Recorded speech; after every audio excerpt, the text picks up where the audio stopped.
Bom, continuando, pessoal. Então, olha só. Entre o 1 e o 2, eu posso, por exemplo, ter aqui um 3 meios, tá? Ah, professor, mas por que 3 meios? Porque se eu dividir 3 por 2, eu vou ter exatamente 1,5, tá? Então, se eu tenho 1 e aqui eu tenho 2, entre eles eu vou ter exatamente 1,5, ou seja, 1,5, ok? Um outro exemplo, entre o 3,2 ou 3 sobre 2, né, o 3 meios e o 2, tá? Eu posso, por exemplo, ter aqui, vou até colocar uma setinha porque não vai caber. Eu posso ter, por exemplo, aqui 1,7, tá? 1,7 é um número decimal finito, tá?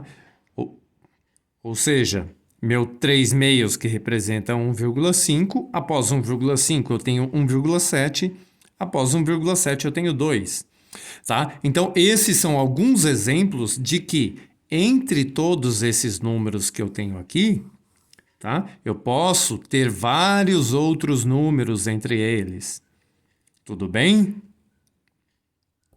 Aqui, ó, entre o 0 e 1, eu posso ter um meio. Se eu dividir 1 por 2, eu vou ter 0,5, tá? Então, eu tenho 0, 0,5, 1. Antes do 1 meio e após o 0, eu posso ter, por exemplo, um 0,1, um 0,2, um 0,3 e assim sucessivamente, ok? Até chegar no meu 1 meio que representa o 0,5, tá? Isso serve tanto para positivos quanto para negativos. Ok, pessoal? Então, esses aí são alguns exemplos, tá? Outra coisa, eu posso ter também, além das minhas frações e dos meus números inteiros, eu posso ter dízimas, tá?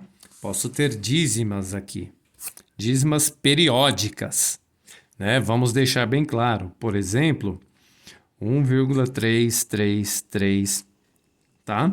Isso aqui é uma dízima periódica que pode ser representada também dessa maneira, tá? Esse meu tracinho em cima do 3 significa que o meu 3 ele é infinito, ou seja, ele se repete de forma infinita, tá? Aí você pergunta, poxa, professor, mas como assim uma dízima periódica? Como é que eu vou transformar uma dízima periódica numa fração? Afinal, o professor disse que números racionais são todos os números que podem ser representados na forma de uma fração, né? Como é que eu vou transformar uma dízima periódica em uma fração? Dá para transformar sim, buscando a fração geratriz dessa dízima periódica, tá?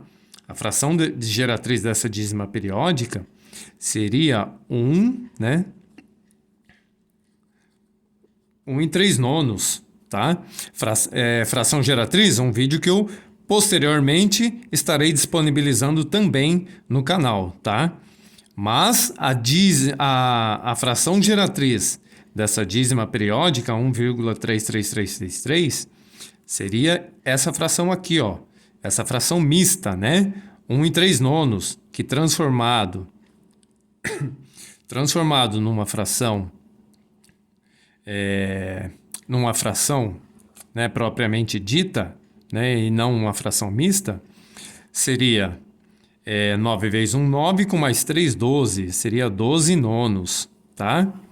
Então, essa fração representa a minha dízima periódica 1,3333, ok? Se vocês pegarem a calculadora de vocês e dividirem 12 por 9, vai dar exatamente essa dízima periódica aqui, tá?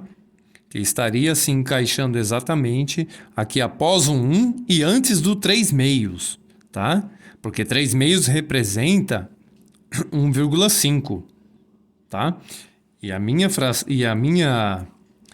dízima periódica, né, observando a primeira casa decimal, seria 1,3, tá? Então ela vem aqui antes do 3 meio, antes do 3 meios, né, que representa 1,5, ok?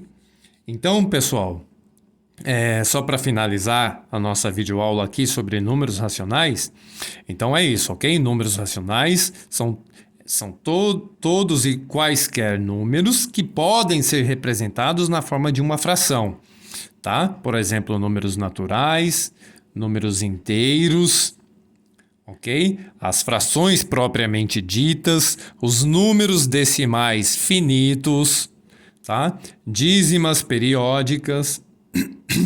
Então, esses são alguns exemplos daqueles que são considerados aí números racionais, ok? No caso aqui dos meus números naturais e números inteiros, eles também podem ser representados na forma de fração, ok? Por exemplo, o número natural, vamos colocar aqui um número natural 4. Como que eu colocaria ele numa forma de uma fração? Ora, simplesmente colocando o denominador 1, ok? Embaixo. Ou seja, 4 inteiros, que representa 4, tá? Existem outras formas também, ok?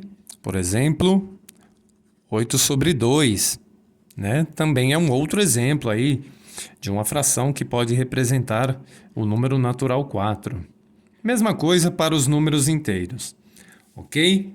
Então é isso, pessoal. Espero que vocês tenham gostado e até a próxima videoaula.